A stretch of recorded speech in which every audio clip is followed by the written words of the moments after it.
What you're about to experience is one man's quest to see beyond the tumultuous period we're in and to envision what lies just beyond our grasp, yet well within our reach. Welcome to Larry Rifkin's America Trends, where the future has arrived, and it's just in time.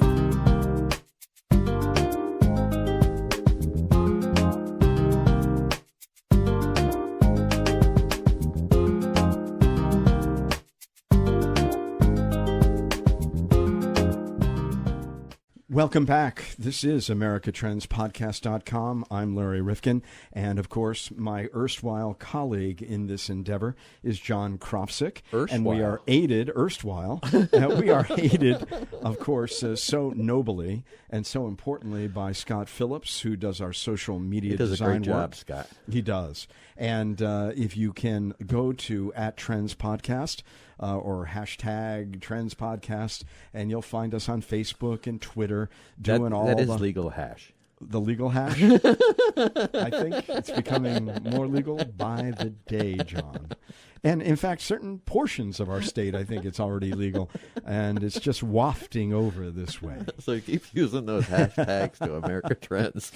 Well, John, we continue to do this. And again, you know what our slug line is, where the future has arrived. And it's just in time. People love that. Let's hope it's still in time. And we are looking at the future. But sometimes, John, to look at the future, you really need context. And you need to go back and see where we came from and how we got here. You're absolutely right. That's what kind of scares me today, because we seem to be on a path to erase history. Well, I know some people say that. It's kind of spooky. But I want to look at that. I mean, if we're going to talk about the statues, for example, we look at when the statues were put up, many of them. Right. And they weren't to honor, the hard-fought battles between North and South at the time. They were put up, many of them, during the Jim Crow era back in the 1920s. Right. And you say, well, wait a minute, aren't we past this? If we were going to venerate Robert E. Lee or Stonewall Jackson or anything, why didn't we do it then, right after the war? But the other thing that I think about is context, as we were just talking about. Right. And why not put these in a square where people know where they are, and that there might be a way to have an interpreter through the humanities councils in various states to explain who these individuals were, what they believed at the time. That is a good idea. That kind of thing. Because I'll say this, and as a Jewish American, I wouldn't want to be walking down the streets and seeing Adolf Hitler, a statue, every day. Right. I wouldn't. Right. I would be very much assaulted by that image. So I think there's ways to do this. I don't want to take Gone with the Wind out of movie theaters, please. Really, there's enough that we can read now about the era and about the time and put it in perspective. And a work of art like that. Now, a statue, again, put it in context and perspective and think about where we are today and when these were built. So there's a lot that we have to go back and do, but I don't want them all just knocked over and destroyed. Right. No, I think we have to remember our history so we don't repeat it. And there was a great Brit, and he's somebody that I respect probably first among equals when I go back to the 20th century. And his name was Winston Churchill. Ah, yes. And I watched The Crown on Netflix. And it was fascinating because, Winston Churchill came back and was prime minister after he had saved the free world. And he was tossed out because, they had other things they wanted to do after the war. And he was more of a wartime prime minister. But then he was welcomed back by the people. And he was getting on in years. And he was about 80 years of age, and Parliament wanted to honor Winston Churchill. And how do you honor a man like that after what he's done? That's a good question. How do they honor him? Well, they commissioned a painting of Winston. Now, I think what people don't recognize is that Winston Churchill was just the most outstanding writer, and he was a darn good painter. And he was painting about 40 or 50 nature photographs, paintings a year. And I thought the work was lovely. I've seen it, and it looks very, very good to me. Of course, I'm an untrained eye when it comes to that. Okay, plain nature or whatever they call it. But it was really beautiful. And so he knew something about art. So they brought in an impressionist painter. Is that what they called him? No, a modernist painter. Modernist, okay. And they wanted him to do this portraiture of Winston Churchill. And it's fascinating in The Crown, where he's sitting for this man, but not sitting comfortably because he couldn't. And he had to ask him, why is it that you only do 4 paintings a year and I do 40? And why is this? And how do you do that? And blah, blah, blah. And so anyway, when the painting was complete, they unveiled it in front of Parliament. And Queen Elizabeth, at least according to this account, was actually watching on television.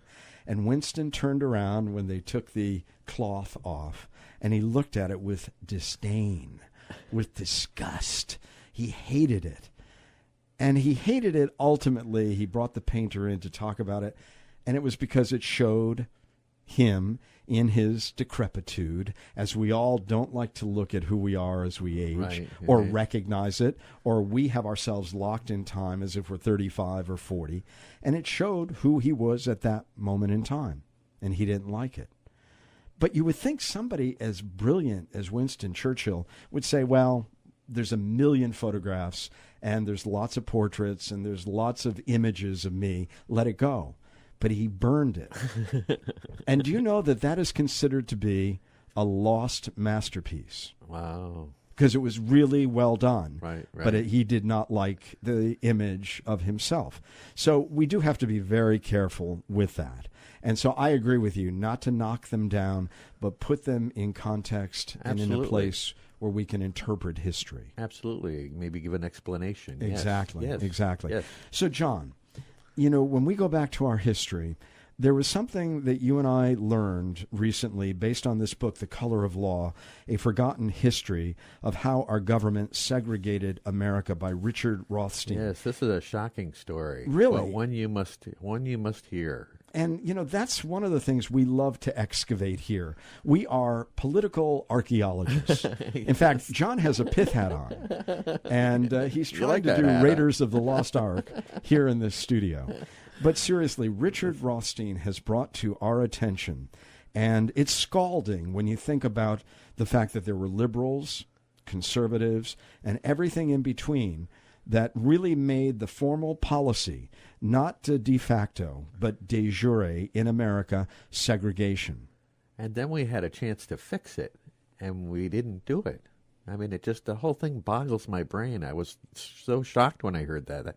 That's why we had to move it up. Well, when you think that it's just a real estate agent gone rogue who's trying to redline a city, or when you wake up and your child asks you, gee, why is it, Mom, that, you know, it seems like there are a lot of people of color living here in these conditions, and a lot of people who are Caucasian living in this place? Or why is it that we live in this suburb and there's no one of color here when on television today I'm seeing lots of people of color? How did it happen that way? Was it just circumstance?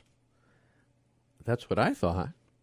No, but you thought, yeah. But really, it was actually by an act of Congress, an act of the presidency, that segregation really developed in America. And what's really shocking, John, is that we don't want to change it. I mean, in the state in which we live, which is considered to be a very progressive state, we have a threshold of 10% affordable housing out in the suburbs.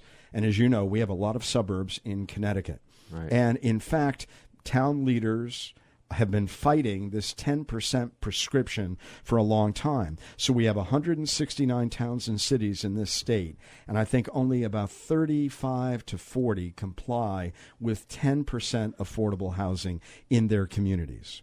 Well, it's shocking. It is. It's shocking in this day and age. You know, this whole story just shocked me when I heard it. And it's not something that we can just slough off, because you can't really fix the schools, as we're all trying to do, by busing. You really can't. Well, we've proved that. We've thrown so much money at it here in Connecticut, and They just can't fix it. It's not fixable the way it is. There's something about the fact that housing and housing patterns have to be adjusted. How we're going to do that, I don't know. But then I read in our local paper the other day, Travelers Insurance Company is being sued over allegations it has refused to insure properties that house federally subsidized low-income tenants, and other insurers in Connecticut may have done the same. Citing incidences in poorest neighborhoods of Washington, D.C., Travelers is being sued by the nonprofit National Fair Housing Alliance, a national group. It goes on and on and on, and this is going on all across the country. So that legacy of our government segregating America, building a Levittown and keeping all people of color out of Levittown, and not allowing blacks to build equity in their homes, thus the disparity we now have in our assets. If this is no mistake, and this is not because people just didn't want to get ahead, they were pushed out and pushed aside. And we've got to hear this story from Richard Rothstein. Story. It's incredible. Yeah, you were moved by it. I was watching you during the interview. You won't believe this story when you hear it. I didn't believe it. I mean, it seems so unbelievable that we would do that. Well, the book is called The Color of Law, A Forgotten History of How Our Government Segregated America.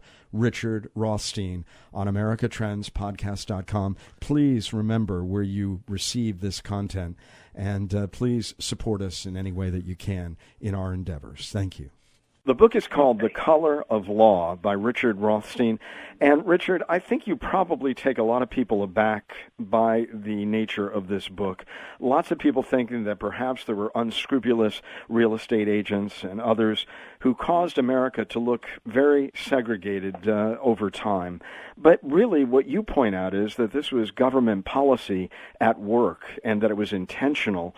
And I think a lot of people just don't have faith that that really could have happened, particularly under leaders like FDR and others. Explain to us the history. Sure. As you said, we have a national myth that we have something called de facto segregation. It just happened. Unscrupulous real estate agents, like you said, may be people's personal choices of where they want to live or preferring to live with same-race neighbors, or even because of income differences, but nothing that was determined by federal, state, and local policy. And that myth actually is shared across the political spectrum. Liberals as well as conservatives have adopted the notion of de facto segregation. But in fact, the segregation in every metropolitan area in this country was, to a significant extent, structured by the federal government with support from state and local governments. I can describe two of the most important policies that the federal government pursued in order to create residential segregation in every metropolitan area. One was public housing, which most people think of as a place where poor people live and perhaps racial minorities, a lot of unemployment, single parenthood. That's not the way public housing began in this country. Public housing began in this country during the Depression. It was a New Deal program, and the federal government, the Public Works Administration, created segregated public housing projects for working class, lower middle class families, in many cases segregating communities that had never known segregation before. So one of the things I describe in my book is Langston Hughes' autobiography, in which he tells of how he was an adolescent in an integrated Cleveland neighborhood. He says that his best friend was Polish, he dated a Jewish girl, yet come the New Deal, the federal government demolished the integrated housing in that neighborhood and built separate projects for African Americans and for whites, creating segregation in an area where it hadn't been known before. And they did this throughout the country. The second most important area of public housing ramped up during World War II, when hundreds of thousands of workers, both black and white, flocked to centers of defense production in order to get jobs in the war industry. And these places expanded so rapidly there was no housing for the workers who came. But if they couldn't find housing, the assembly lines would have shut down, and the war effort would have been impeded. So the federal government had to come in and build housing for defense workers and they used the same agencies that were building the public housing before that. And they created it on a segregated basis everywhere. People think of segregation as being a policy of southern states, but this was a federal policy imposed across the nation during the New Deal and World War II projects. So one of the stories I tell in my book, for example, is one based in Richmond, California, across the bay from San Francisco. People think of that as one of the more liberal areas of the country. It was a center of shipbuilding, ship production. The Kaiser shipyards there drew hundreds of thousands of 100,000 workers from rural areas in the south and the west to come work in the shipyards.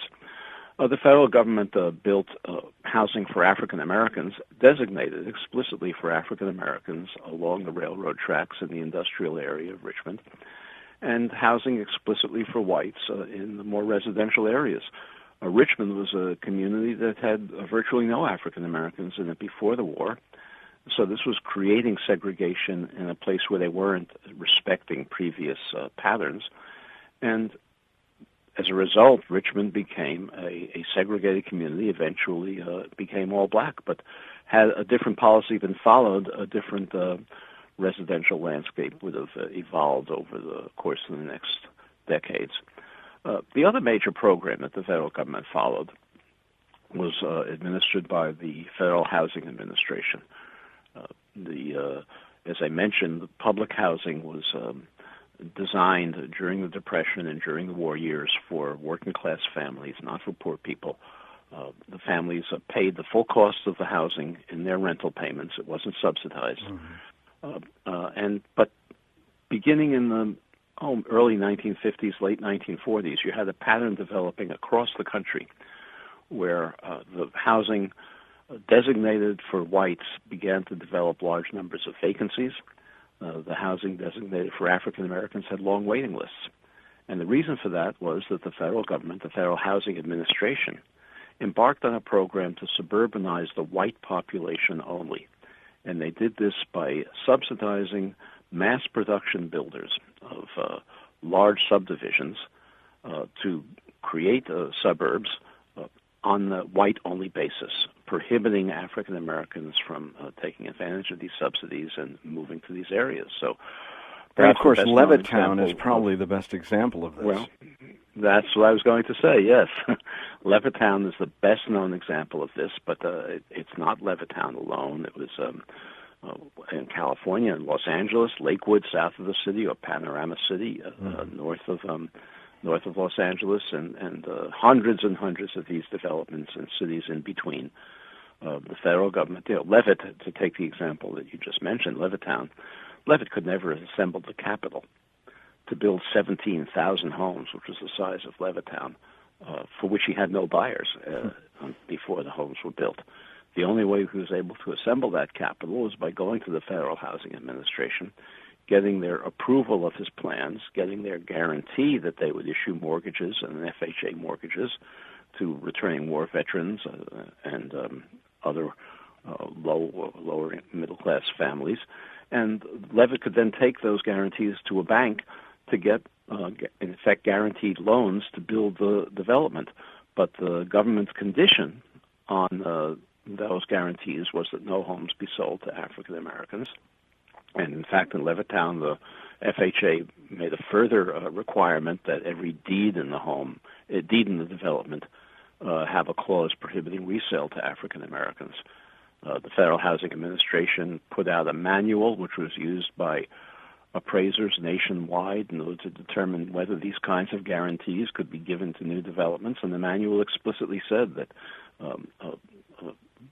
subdivisions with incompatible racial elements were not eligible for these guarantees. Now, Richard Rothstein, when you tell this story, I mean, to most of us here in 2017, while we see the aftermath of these policies and we scratch our heads and we wonder, why is this community so segregated? Why are there pockets of people who are left out and not able to get into the suburbs? I mean, it's stunning, though, because, I mean, of course, the subtitle to your book is A Forgotten History of How Our Government Segregated America. Is it something that we've just not wanted even to talk about or imagine it could happen under Democratic administrations like Franklin Roosevelt and Harry Truman? Well, that's part of it. As you say, it's forgotten. It's not that it was ever hidden. Certainly families who moved into Levittown knew what their home deeds said. The deeds to their home said. It was not hidden. Certainly when people applied for public housing, it's not that African Americans happened to apply to one project and whites happened to apply to another. These were very explicit designations. So this was once well known. It was well known even into the 1960s when the federal government attempted for the first time to address this. George Romney, who was the Secretary of Housing and Urban Development under Nixon, acknowledged that the federal government had created a white noose, he called it, around African American communities, and he said that it was the federal government's obligation to untie that noose. He attempted some modest programs of integration and was forced out of office by President Nixon because of white opposition to Romney's integration plan. So this was all once well known. It's been forgotten. I think primarily because recognizing that the federal government was responsible for segregating the country requires recognizing that the residential divisions that we have in every metropolitan area are unconstitutional because they were created on a segregated basis by government. And if they're unconstitutional, we're required to remedy it under our Constitution. And remedies are very difficult. Oh, absolutely. And I recall that before President Obama left office, there was some conversation that he wanted to do something about overriding local zoning regulations. And that never really took place, but he was hinting that that was one of the prescriptions that he might apply to this. Well, yes, he did. He did hint at that. He adopted a rule called the Affirmatively Furthering Fair Housing Rule, which required suburbs to assess the extent to which they were segregated and make plans to desegregate. But it never went farther than that. It never went farther than asking suburbs to assess the extent of their segregation and make those plans. No plans were ever required or implemented under that policy. It's not like segregation in other areas. In the 1960s, we desegregated buses, we desegregated restaurants. Well, when you desegregate a bus, the next day you can ride anywhere you want on any place you're sitting on the bus. If you desegregate a restaurant, you can go to any restaurant, regardless of your race. But if you desegregate housing, it's not as though the next day you're living in an integrated neighborhood. Once these patterns were established, they're very, very difficult to undo, and understanding that they were created by government requires an obligation to undo them. So rather than fulfill this obligation, which is difficult, we've adopted this myth which excuses us from the responsibility by claiming that it all happened by accident. But since this can't be hidden, and because you have clearly and demonstrably put this story together for us, I mean, what are the remedies? Because, as you say, many of the problems, the great social strife that we see, bad outcomes in education, people left really in almost intolerable conditions while others lived comfortably just miles away. I mean, what would a remedy look like? Well, there are many policies we could pursue to redress this and to begin to redress this.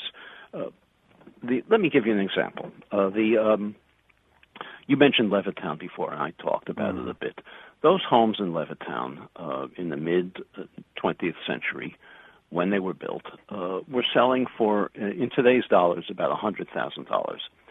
A $100,000 home is affordable to working-class families. It was affordable to working-class white families. but African Americans who had the incomes, who had the ability to afford to move to those suburbs in Levittown or Lakewood or Panorama City or any of those in between, were prohibited from doing so, and they were required to live in urban areas in rented apartments.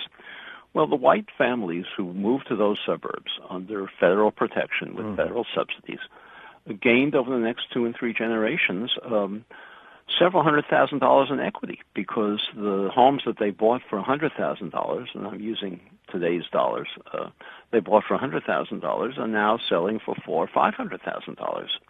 African Americans who were renting homes gained none of that equity. In the United States, most wealth that most families have comes from the equity they have in their homes.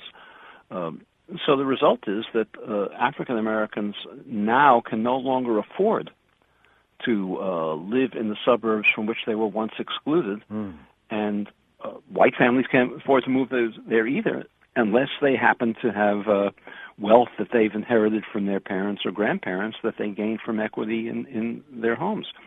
So you have this situation where the developments that were constructed are no longer affordable to the people who were excluded, although they were affordable then. So it's not a simple case of saying, well, you can now move there. So if remedies, well, we have a massive subsidy program that continues in this country for single-family homeowners in these suburbs. It's called the mortgage interest deduction, and it's a subsidy that is available to homeowners but not available to renters, and it further exacerbates the conditions that were created. Well, one thing we could do is tell suburbs, and this is far more excessive than anything that Obama or the Obama administration ever talked about. We could tell suburbs that we'll put their mortgage interest deductions in escrow until they take steps to desegregate, until they repeal, as you mentioned before, their zoning ordinances that prohibit the construction of modest homes. Many of these suburbs have requirements that for single-family homes on large lot sizes or with very extensive setbacks or very large sizes, making it impossible for families, if even of modest means, to buy homes. If we repealed those zoning ordinances and permitted the construction of single-family homes on modest lot sizes, those could be affordable to working-class families again today. If we required suburbs to accept townhouses and apartment complexes and other ways of integrating the suburbs economically, the African Americans who had been unconstitutionally excluded from those suburbs would have an opportunity to integrate them. But I'll tell you, it's still such a difficult battle, and I know you make it very clear in your book, The Color of Law, that this is not just an issue to the Deep South. I mean, a lot of people would love to think that that's where it started and ended, but it's not. And here in the Northeast, and we're talking to you from Connecticut, and we've just been having ongoing fights about a threshold that was established years ago for a 10% affordable housing mix in our suburban communities. And there's a fight in 2017 about that particular issue, when in fact that was passed about 25 years ago. And now I think maybe 1/6 of the communities in Connecticut have ever complied even with that generous threshold of 10%.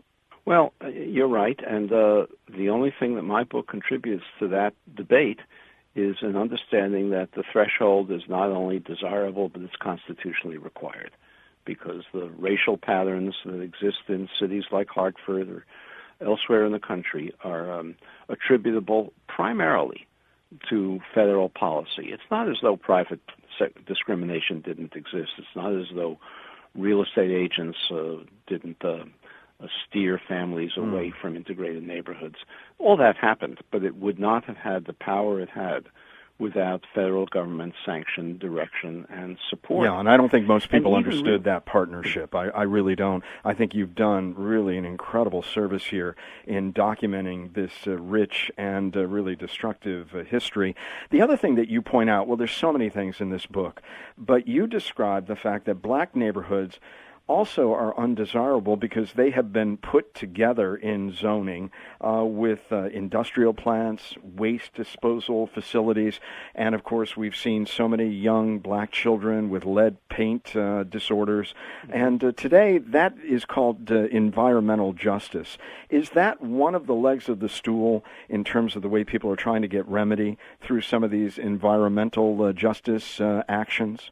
Well, it is one leg of the stool, because African Americans were in the mid-20th century, through the mid-20th century, prohibited from living outside of concentrated areas in urban areas. These neighborhoods became overcrowded because African Americans had few options of any place else to live.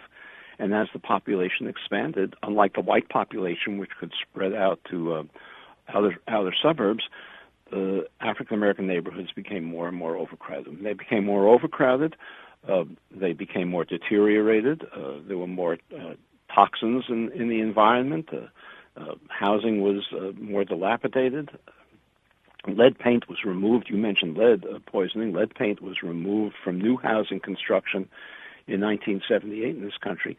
But African Americans are much more likely to live in homes that were constructed before 1978. If whites are living in such homes, they get repainted, and the lead is frequently, most often, not exposed. It's not the case in most African American neighborhoods. African Americans have asthma at a much higher rate than whites because they live in more polluted neighborhoods. The asthma causes their children to be up at night a lot. They come to school drowsier. They're more absent more often because of sleeplessness, and that affects their academic achievement. So the segregation of the residential segregation is a direct cause of the lower achievement of African American children, not just because of asthma, because of dozens of these kinds of conditions that are characteristic of overcrowded, dense neighborhoods. As you mentioned, once they became overcrowded and dense, once they became slums, that's the place where cities zoned them for industrial use as well as residential use. They were more frequently the location of toxic waste sites, dumps, and so the residential segregation was the precursor of many of the deteriorated conditions in these communities. One of the results was that when African Americans could move to middle-class suburbs, white homeowners thought they were slum dwellers and didn't want to be associated with them, and white flight resulted, not realizing that the slum conditions were not characteristics of the people, but characteristics that were imposed upon them by the conditions in which they were living. So it's very complex, the causality of these conditions, but it all goes back to the federal government's insistence that whites move to suburbs and African Americans remain in cities in rented apartments or in public housing. Have we tried to remedy this issue in marginal ways, particularly through education and busing and moving kids around as opposed to trying to change these insipid housing practices and policies of our government? Well, I used to write almost exclusively about education. And I came to recognize that there was no way to solve the educational problems of this country so long as the schools were segregated because the neighborhoods were segregated. We can do very, very small, marginal things. We can create some magnet schools. We can create school choice programs. We can do busing. But most African American children in large metropolitan areas in this country live too far distant from truly middle-class communities for any of these to have a significant effect. Further, I agree with opponents of busing. It's not a healthy educational program. Parents need to be involved in their local schools. It's one of the conditions of successful schools is parent involvement. When you have busing, when you're busing children out of their community, parents can't be involved. So it's not really a solution. The only solution to segregated schools is to desegregate the neighborhoods in which they're located. And unless we do that, we're going to have the kinds of educational problems continue that we've had for so many years in the past. Richard Rothstein is with us. The book is called The Color of Law, A Forgotten History of How Our Government Segregated America. Now, somebody listening to this in 2017 might say, well, we passed the Fair Housing Act in 1968. Why aren't we farther along in the remediation of some of these issues? What was that meant to do, and what has been the history since the Fair Housing Act? Well, the Fair Housing Act was passed in 1968. It really didn't get enforcement mechanisms until 1988, 20 years later. But all the Fair Housing Act does, and I don't mean to minimize it, it's an important advance, is it prohibits ongoing future discrimination. The main reason we have segregated neighborhoods is not because of present-day discrimination. It's not because in the present-day real estate agents don't permit African Americans to move to non-black neighborhoods, although there's still a lot of discrimination that goes on. The reason is the policies of the past that are still having their effects. So as I described to you earlier, African Americans who could have afforded to move to middle-class neighborhoods, suburban neighborhoods, 60 years ago, can no longer afford to do so now. White families can't afford to do it either unless they have, as I said, wealth that they've inherited from their parents.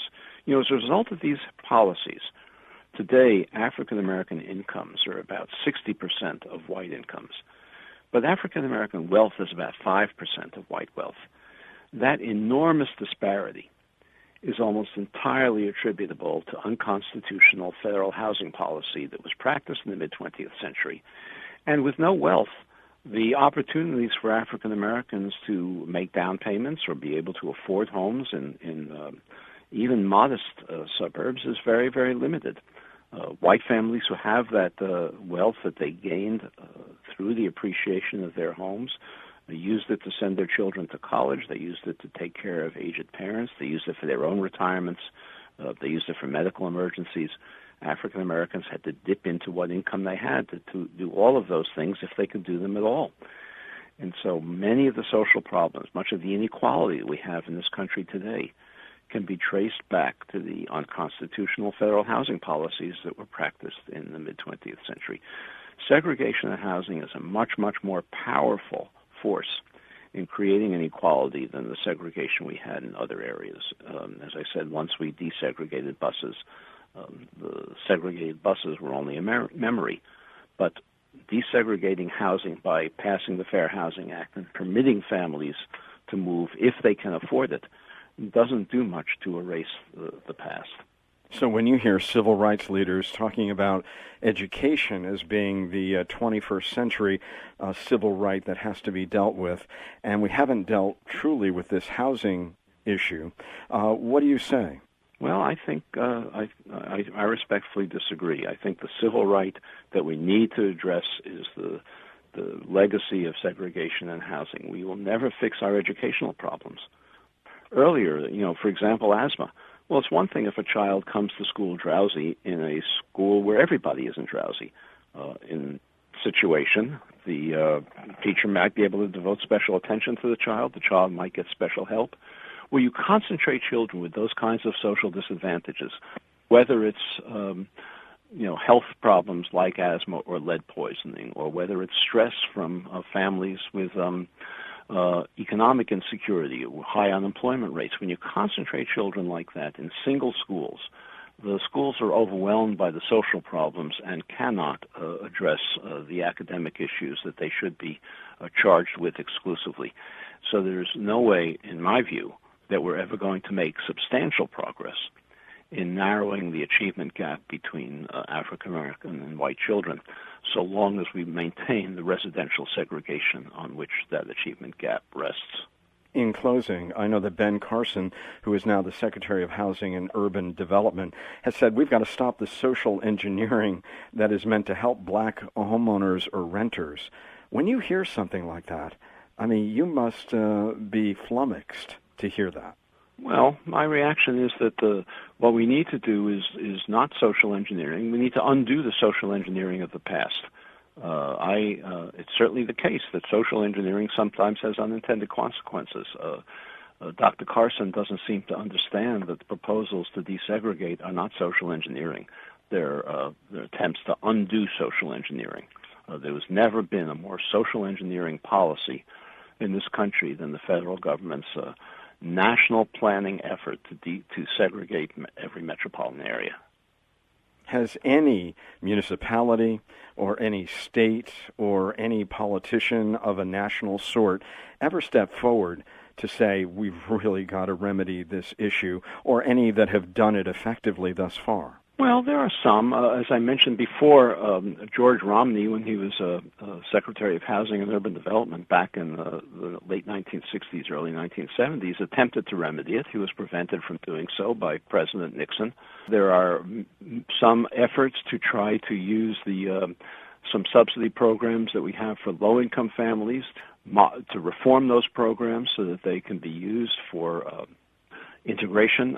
The Section 8 housing program, which perhaps you're familiar with, yes, which gives subsidies to families, low-income families, to rent apartments in their metropolitan area. Today, it reinforces segregation because the subsidies aren't great enough to rent in middle-class neighborhoods. They're only great enough to rent in already segregated neighborhoods. And on top of that, the landlords are permitted in almost every area of the country. There are some exceptions to discriminate against Section 8 voucher holders, to simply refuse to rent to somebody who has a subsidy from the government to pay their rent.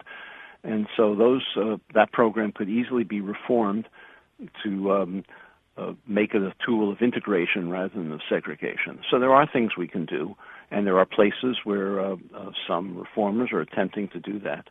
But we need a national conversation about the history of this segregation, about its unconstitutionality, before it's going to spread as widely as it should do. Well, we do hope that today's podcast will be one of those contributing factors to a greater dialogue about all this. I cannot thank you enough for this groundbreaking history of the modern society and our housing practices that have been federally sanctioned. The Color of Law, a forgotten history of how our government segregated America. Richard Rothstein, congratulations on this remarkable book. Thank you very much. And thank you for being with us today. If you like this episode, please leave us a kind rating or review. I'm on my hands and knees. Please do it on iTunes, because your review is really critical for us to continue providing this podcast. And John, I know that iTunes looks at this. They want to make certain that we have some ranking, some visibility, and that we're getting some traffic, and then they give you better positioning. Absolutely. And this way it'll put us in the forefront so you can find us much easier on your iPhone or Android, whatever you may be using. And they may even send you out an alert. So please, if you can, don't miss a single episode of America Trends Podcast. And, John, they can subscribe on iTunes or Stitcher.com. And also subscribe on our website. Oh, absolutely. We send out a little blurb, and we can also take your emails there at newsletter@rifkinradio.com. That's another way to get us. And we do not sell or share no our list. Spamming, nothing. Well, I don't know. Does anybody want our list? I don't know, but we don't do it. Good question. Even if they asked us. Even Nobody's if they asked us. But right. And when you do subscribe, let us know on Facebook and Twitter. We're getting very active on Facebook and Twitter. Our handle on both platforms, and John, this is really easy, @Trends Podcast. That's it. That's real easy. You like that? Did you get that? I got that. Okay. I'm going to have to give check you it a out quiz. now.